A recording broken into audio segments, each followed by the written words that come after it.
Brasil. Está ligado.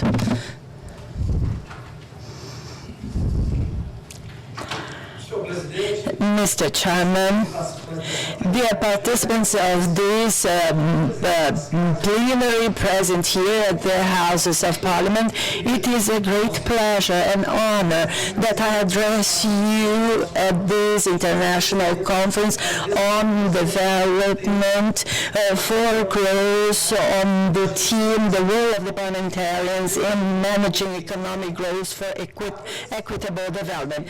The present plenary session on the role of the parliamentarians provides the ideal opportunity not only to highlight the importance, the relevance of the legislature, but also the initiative of the members of parliament to modernize their laws and adapting the modernization of the structure for the current needs. In January, Brazil will close its 54th legislature session, and the past 4 years have had very great discussions following the economic crisis in 2008. First, to stimulate the economic growth in all sectors, and on the other hand is to avoid losses for the employees and also to create the network of social potentials and also to develop the socioeconomics and permeating this growth development agenda. We also to ensure the environmental sustainability, because we risk losing any benefits that we have gained in the present. The benefits and the contributions in providing a distribution of income and also with the degradation of the environment, you can imagine that is great.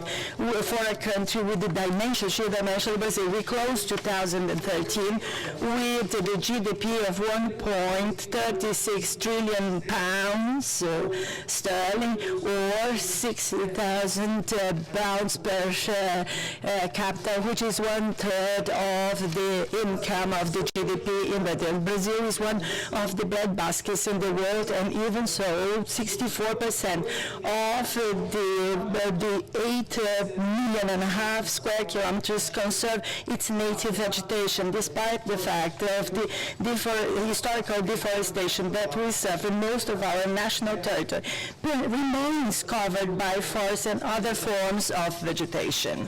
But the mission of Brazil is not only to contribute to feeding the world or to conserving its global biodiversity, it's equally to ensure to its citizens access to means of life that are dignified, from the economic stability, the control of inflation 2 decades ago, the joint actions between the executive and legislative. They establish a social network of protection through various assistance programs and also development of the employment market. In fact, there is a variety of social programs in Brazil. We were originated in the program of the continued benefits and also the eradication of child labor. All of them have been instituted by the organic law of social assistance approved by the National Congress in 1992. However, we have to make a parenthesis here. Despite the fact that we have large-scale social inclusion programs currently with the new Congress that will take office in 2015, need to approve measures that will make our state more efficient, modern, that will value transparency, recognizes meritocracy, and overall to zeal by the good destination of the public money and providing services of quality to the population. Implementation of policies of income transfer must be accompanied by adoption of clear targets that will be providing to the beneficiaries in a very near future a capacity to walk their own feet. Otherwise, we will create a generation of dependence on the welfare state, easily manipulated by dictators terrorists which are on duty. That is a real risk for young democracies. I particularly defend the need Brazil to experiment a very courageous shock of capitalism, enabling in private initiative, subjecting the citizen to the risks and also to the prices of that. And this has to be driven by the economic model that will be championed by our Congress. This will be, no doubt, the largest program that Brazil will be able to implement, which will bequeath a solid future for the future generations. The tax system in Brazil, you probably know, is to charge more indirect imposts. Our direct taxes, as for example income tax, have smaller proportions than those practiced in the United Kingdom. However, we tax 35% of the GDP. We do not apply a single tax of a value-added tax, but a myriad of taxes which are distributed in a very unequal manner applied to products and services. In 2013, the percentages of some of the taxes were reduced for some sectors of the food, the basic system, technology. In 2014, we have changed the law of micro and small enterprises and unifying 8 taxes and in a single return, reducing it by 40%, up to 40%, the taxing on these products. This will enable that people will remain in the productive center, making the public machinery spend less. But it is certain that our Parliament will have to deepen the tax reform in order, as an important tool to modernize our economy, to remove to the stagnation that has been promoted by the current executive. In 2006, the state oil enterprise, Petrobras, made the first discovery in the pre-salt area. In 2010, the National Congress modernized the hydrocarbon legislation, broadening the modalities of the private exploitation. In 2013, we elevated the proportion of the participation of the results of this exploration so that it can be applied in education and health. Currently, the pre-salt is generating over 500,000 barrels of oil per day, and 75% of the royalties are destined for education and 25% of public health. The forecast is that 5 billion of pounds sterling will be passed on to education and health over the next 10 years. This result was made possible by the obstinate determination of the Parliamentary to approve a bill that would be catering for the appeals, the public appeals from the great manifestation in the streets. And the other change that was very significant, that is only the municipalities, the states that have producing have the right to the royalties. The Congress understood that part of these earnings would be also distributed to other regions that do not produce oil, as the pre-salt is concentrated in the Atlantic coast, in the sea. The President of the Republic vetoed the measures for the royalties, and in 2013 we have indeed defeated that veto of the President. This made possible the possibility of bringing the resources and making it more equanimous, and the 54th legislative session that finishes the first month in 2014 in bringing up to date the law for the exploration of oil, ensuring the social return for education and health. That will be the new regulatory mark that will be happening for mining. The Chamber of Deputies discusses a bill on the use of mineral resources. The text will be stimulating the production of the mineral goods, bringing wealth to the country, and establishing regular environmental controls in relation to export of mineral products. It has a main role in the social return. If you go into any of the supermarkets of this fantastic city or anywhere, you will find many tropical fruits, oranges, coffee, sugar, oils, all coming from Brazil. I know that you like the very good cuts of beef, but the best, the largest frigorific in Brazil is Brazil, and we also export to the United Kingdom. The political agenda of the rural producers was very much shocked opposite to the claims that the environmentalists made in historical discussions. In 2012, we wrote and approved the first forest code, and the first was in force since 1934 and went into force in 1965. The average life of such laws is about 4 decades. It is very important that we adapt the laws when it is required. It's what we did 2 years ago when the rural production would be forbidden, would be prevented from producing, that the country and the world knew it was necessary to update the forest legislation, and we proceeded in order to ensure legal security to the farmer and also safeguarding the natural areas that remain.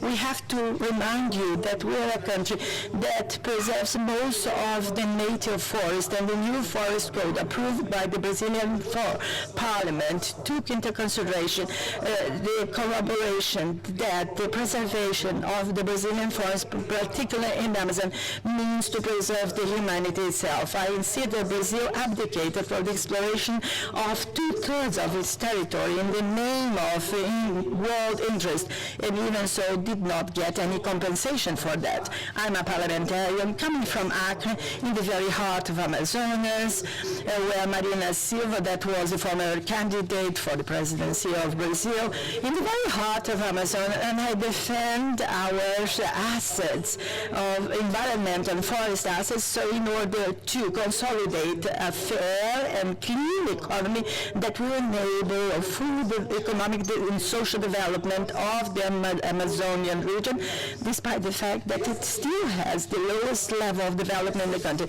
And this compensation policy must be regarded as a mandatory duty of the developed nations.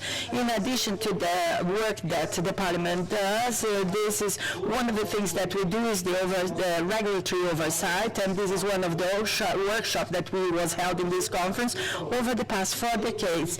There were 31 parliamentary commissions of inquiry, 15 out of which dealt with vulnerable people, children, slave work, trafficking of people, and criminality, and 3 related to the environment. The bills that ensued from these commissions were decisive to ensure social justice and the correct use of natural resources. Along the years of my parliamentary life in the National Congress, the laws that were related to the environment, the exploitation of natural resources, this experience that I have ensures that the honorable colleagues that are here ensure that the legislator is a central actor and a decisive actor in establishing public policies, even when we have a presidential system, as it is the case of Brazil. We as parliamentarians have the duty to establish the directives and the limits that have to be abided by the executive power, mainly at the current moment when there is this current power that we have a state tendency in our realm, which is fundamental for our democracy. Our parliament must continue committed to the economic development, the generation of wealth, and the social welfare, the free initiative, in addition to the conservation of nature and the maintenance of the environmental services upon which the humanity depends. Thank you. Thank you very much indeed. Excellent. And I think lays out for the discussions afterwards the Senator, may I invite you to speak? Thank you very much, Mr. Chairman. Let me thank my colleague, obrigado, Senor Marcio Bittar, for a very enlightening presentation of the issue of equity and growth in Brazil. I think this... could the translator tone it down a bit, and can we turn the volume up a bit, because I think people can't hear. Yeah. Okay, good. I think we have today listened a lot about the upsurge in growth in Africa and whether or not this is equitable and sustainable. But notwithstanding several setbacks with democratization in Africa over the last decade, there is still optimism that the economies of Africa will, however, continue to grow above the global average during the coming decade. What is worrying, however, and this has been demonstrated today during the discussions, is whether this impressive rate of growth can be sustained over a long period of time, whether it is largely related to an outburst of investments in enclave extractive industries with limited integration into the domestic economies, and whether, even if it is sustainable, it will improve the lives of the majority of Africans currently living below the poverty line through more equitable development. Public policies guiding and sustaining such growth are vital. The interests that these policies serve and the kinds of political systems shaped by such interests need to be focused on.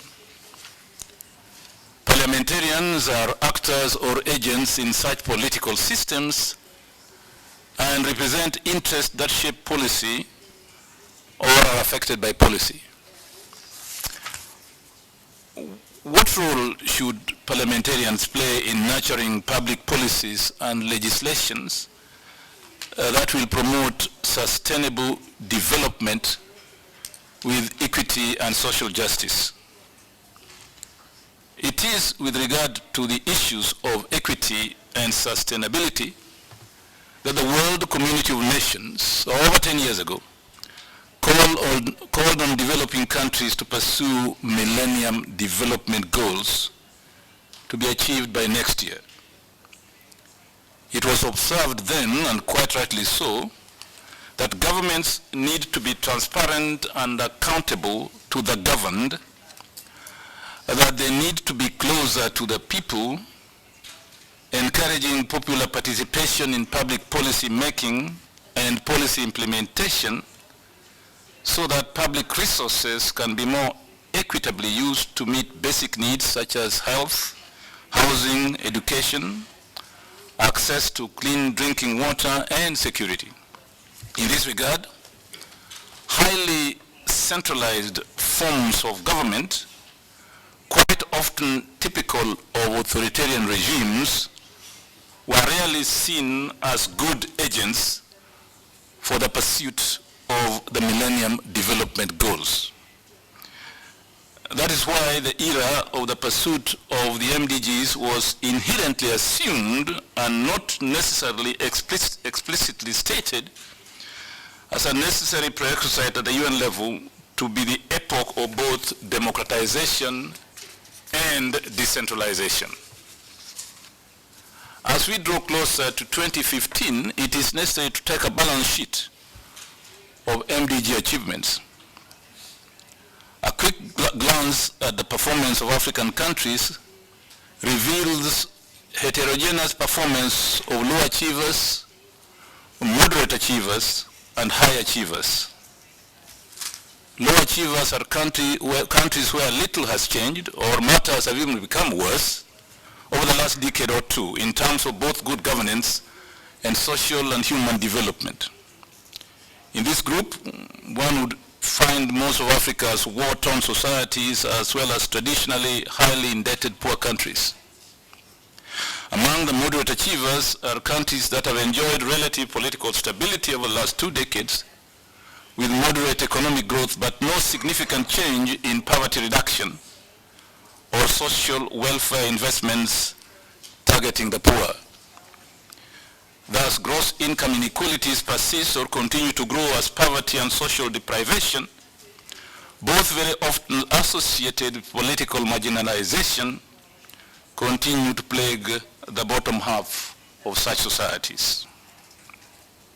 Rwanda, Ethiopia, Botswana, South Africa, and Ghana score highly in terms of innovative policies for poverty eradication, investment in social programs targeting the poor, and reduction in the number of people identified as absolutely poor over the last 2 decades. The sustainability of these success models is still not easy to discern. It would be necessary to examine the resource base in each country to sustain the development model over time and the extent to which the viability of the political system with regards to its legitimacy, capacity, and authority to rule also affects the sustainability of the model. To what extent, for example, is Ghana more or less likely to succeed than Rwanda in sustaining its health insurance policies that seek to include the poor over the next 10 years or beyond? Does public participation, decentralization of power, and people's choice in implementing such policies make a difference in their sustainability over time? In August 2010, Kenya adopted a new constitution that created a devolved system of government and a bicameral legislature. The constitution also institutionalized the social and economic rights of the people, creating constitutional dispensations for the poor, the youth, the women, and the marginalized in resource allocation and use at both the national and county levels. Thus, while the Kenyan government has, for example, procrastinated for a long time in creating universal health care coverage for its citizens, the present constitutional dispensation makes it more or less imperative that this issue has to be addressed. Article 43 states that, and I quote, every person has the right, A, to the highest attainable standard of health, which includes the right to health care services, including reproductive health. I was Minister for Medical Services for 5 years, from the year 2008 to 2013 last year, and I tried to initiate a social health insurance scheme for the country, but entrenched interests, especially for private medical management organizations, resisted this initiative for the second time in the history of Kenya. Now, however, since it is constitutionally provided, it will be imperative that Parliament will have to pass a law making sure that this section of the Constitution, which is established in principle, is actually implemented by the government. This article, like many others of its kind in the Constitution, establishes a constitutional principle with far-reaching policy imperatives at the national and county levels. The principle leaves it open for the legislators at the national and county levels to pass appropriate laws that will lead to the implementation of this principle. It is only through such laws that the use and distribution of public resources can be affected by government so as to make Kenyans enjoy this constitutional principle in reality. For the first time in Kenya's history, the Constitution is very explicit in matters related to public finance and states very clearly in Article 201 that the following principles shall guide all aspects of public finance in the Republic. A, there shall be an openness and accountability, including public participation in financial matters. B, the public finance system shall promote an equitable society, and in particular, one, the burden of taxation shall be fairly shared. Two, revenue raised nationally shall be shared equitably among national and county governments. And three, expenditure shall promote the equitable development of the country, including by making special provisions for marginalized groups and areas, etc.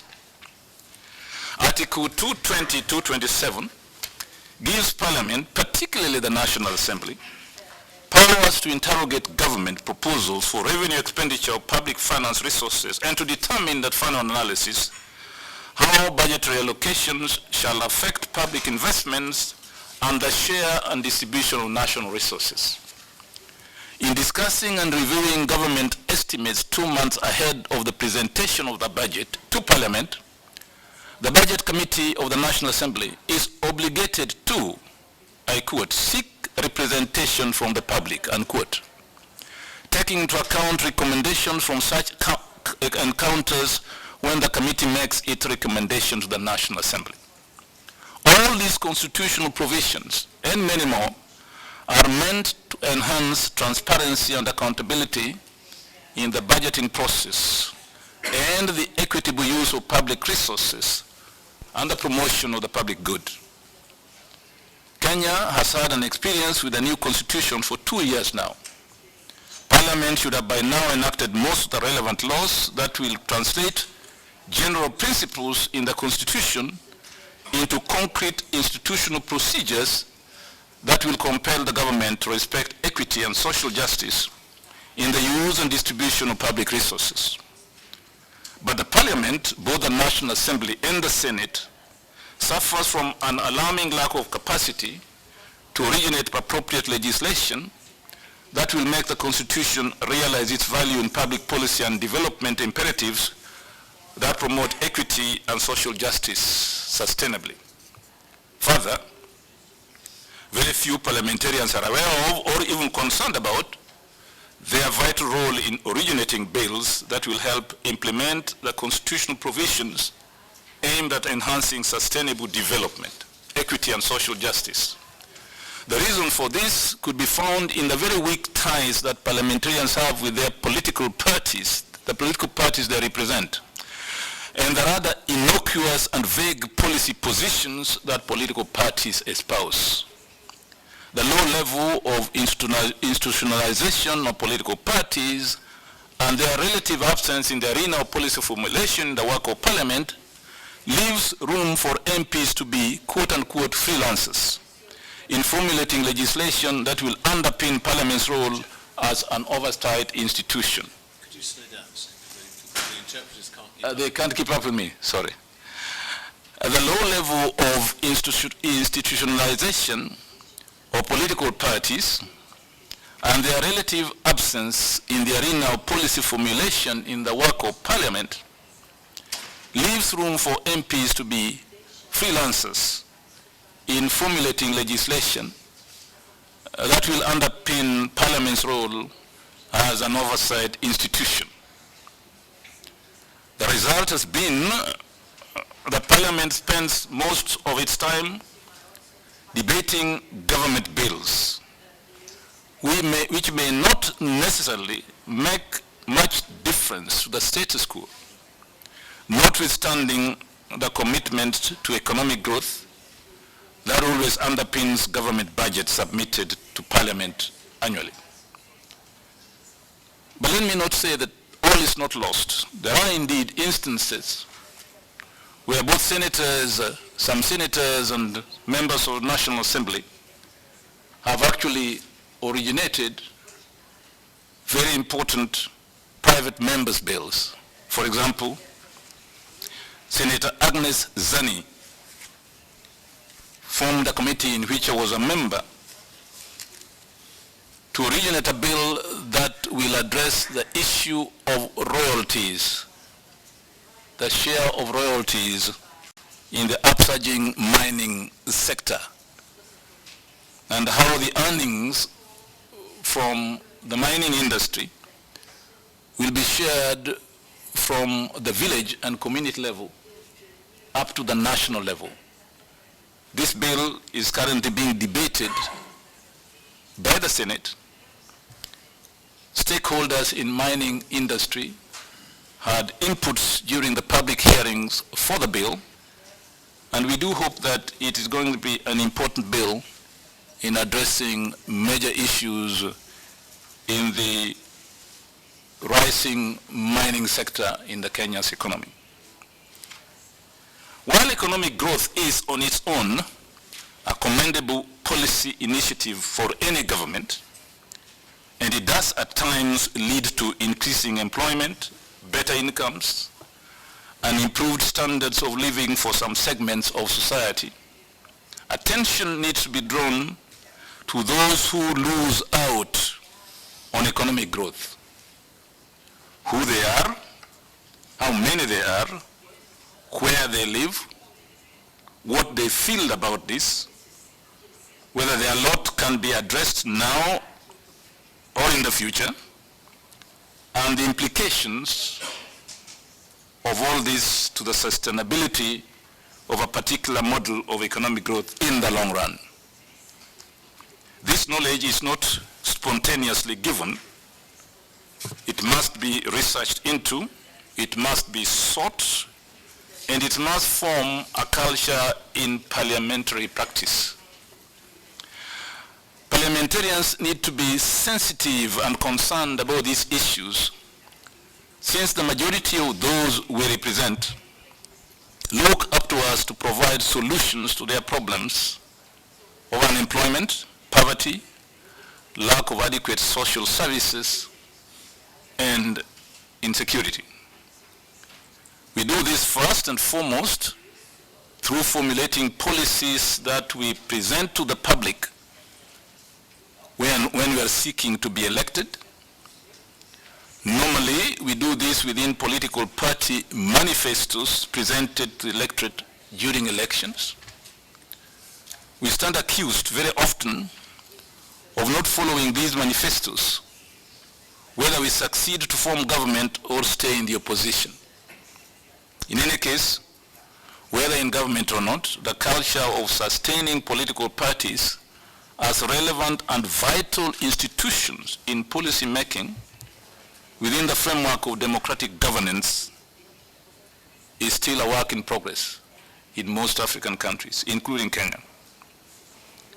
Yet, there is no way we can address these issues of inequity, which affect the poor in particular, if we have no clearly formulated ideas on how public resources can be mobilized to do so. The responsibility of policy making and policy formulation does not, of course, end at the appeal for the vote at election time. It continues to embody the very work of Parliament itself.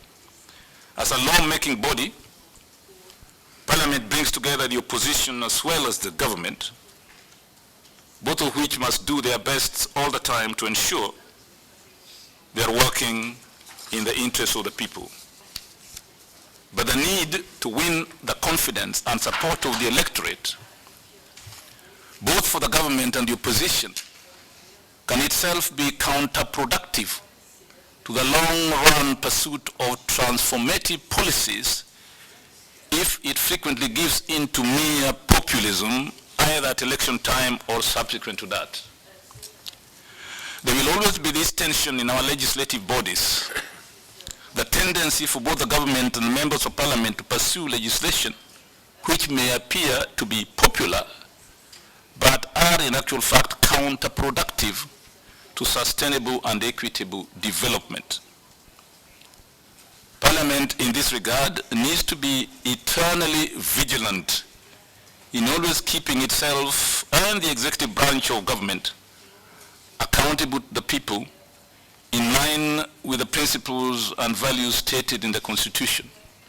In this regard, in particular reference to the Kenyan Parliament, Schedules 4 and 5 of the Constitution are extremely important. Schedule 4 lays down the division of functions between the central, the national and county governments, and Schedule 5 lays down the laws that have to be passed within the first 5 years of the existence of the Constitution for those general principles to be translated into reality.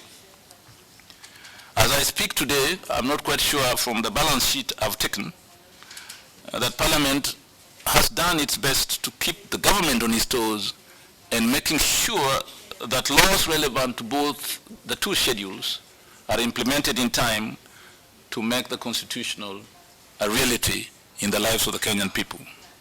Thank you.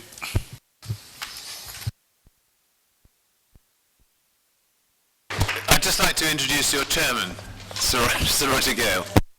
Good afternoon, ladies and gentlemen. I have to apologise, first of all, to our keynote speakers, and then to you for the fact that at the very moment when I was supposed to be sitting here opening the session, we were dragged off to go and vote. Interesting afternoon in the House of Commons because the government has been defeated.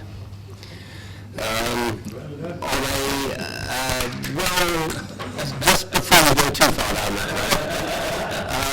road, we'll come on to that in a moment because the government has been defeated on a matter of crucial national and international importance, the whole future of the British beer and pub industry.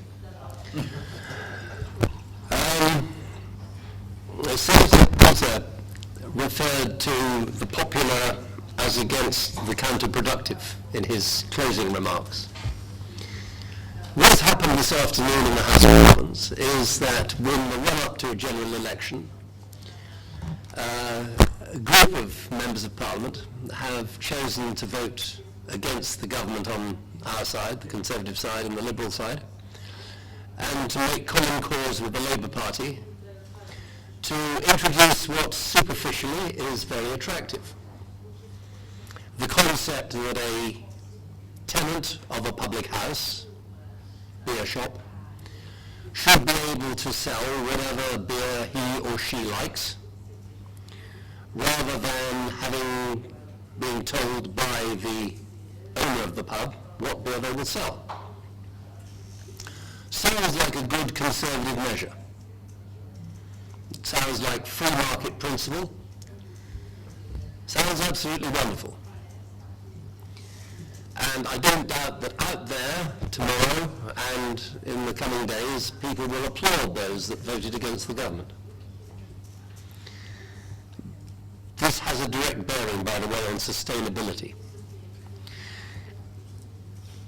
I am, unfortunately, old enough to remember a man now Lord Young of Graffham, who then as David Young was a government minister, who introduced what were called the beer orders.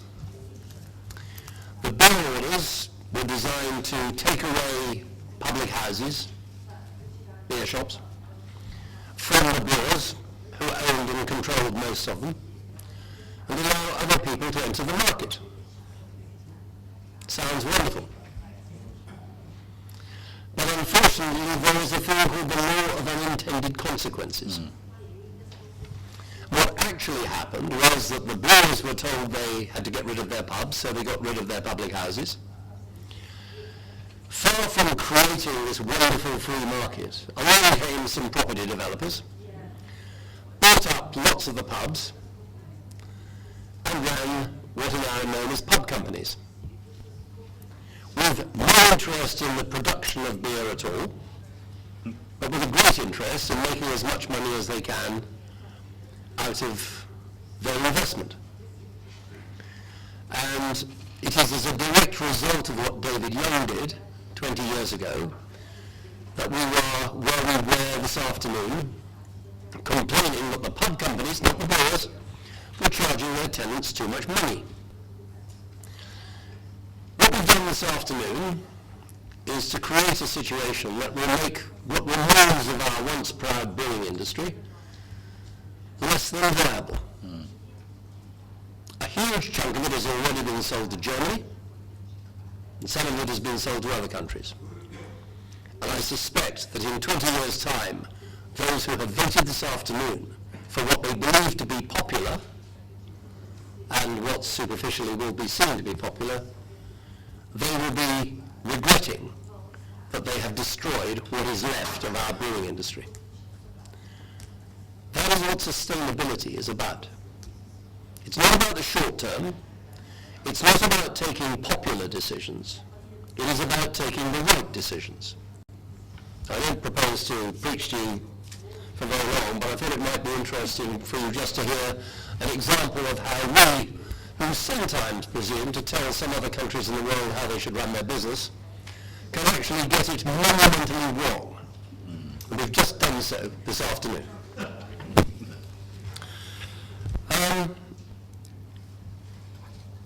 I do apologise, I didn't hear your speech, but so if I concentrate on Senator Peters' remarks, it's simply because I did hear what he said. Has anybody here been to Outer Mongolia? One? Anyone? Well, I have the dubious distinction of having been to Outer Mongolia twice. And there aren't many people who can say that, unless they happen to be Mongolian. The first time I went to Outer Mongolia was just after the breakup of what was then known as the Soviet Union. And at that time, Ulaanbaatar, the capital city, was not much of a place. But it had about 2/3, I should think, of the country's entire population at 2 people per square mile. Lowest population density in the world, but most of them lived in Ulaanbaatar. It was not a happy place to be, but once you got out of the city, onto the steppes, you found people who were living a hard life, certainly, but a healthy life, definitely, a relatively good life, and their quality of life was amazing. They were living as they had lived for hundreds of years. Second time I went to Ulaanbaatar was about 10 years later. The city was donutted with slums, with shacks and shanty towns, occupied by people who had moved from their hard but clean, decent and healthy existence out on the steppes of Mongolia, but attracted by what they'd seen on television, Western television, to the big city, only to find that the streets were not paved with gold, that there was no work, no food, no shelter, and no way back. And that's the important thing. We are in the process of burning, literally, destroying, literally, much of the world's habitat. I've been to countries in Africa where the rainforests are being decimated. I've been to other countries around the world where the mineral resources are being exploited with no benefit to the local community.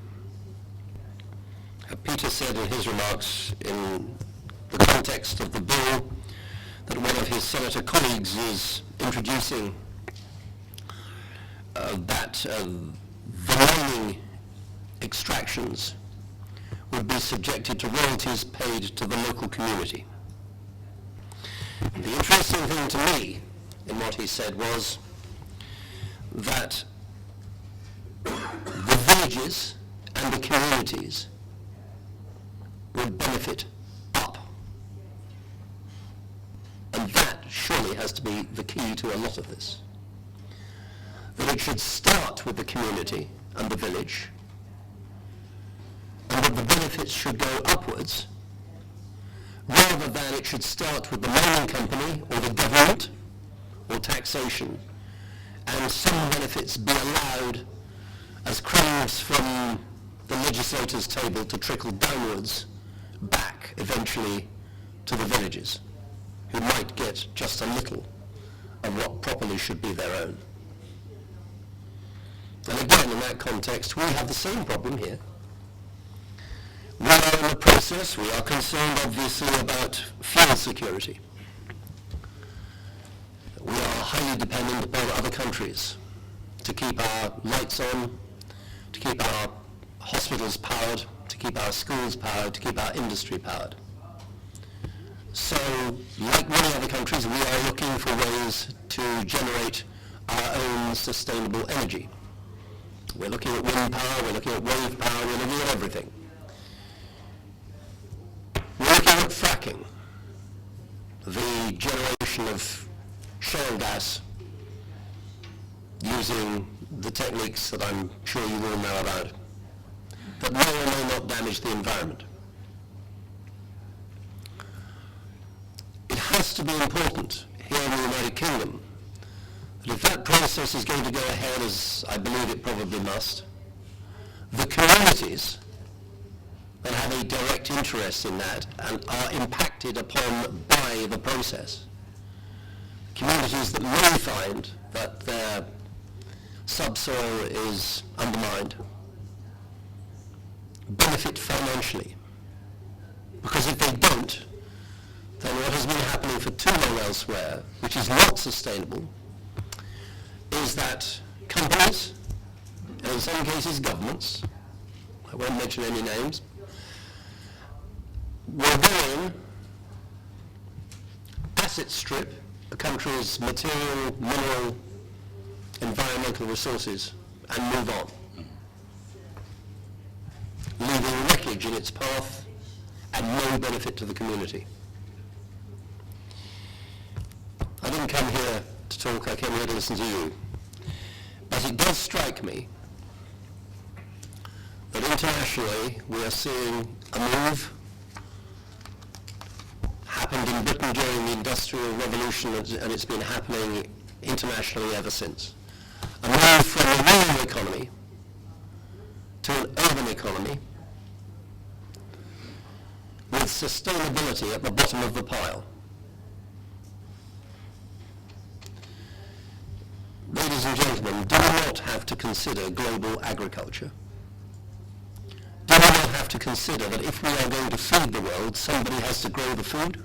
Are there seriously jobs for all of those people in all of those countries, including our own here, that move from the rural economy into the city in the belief, as in Mongolia, that somehow the streets are paved with gold and there will be a better living?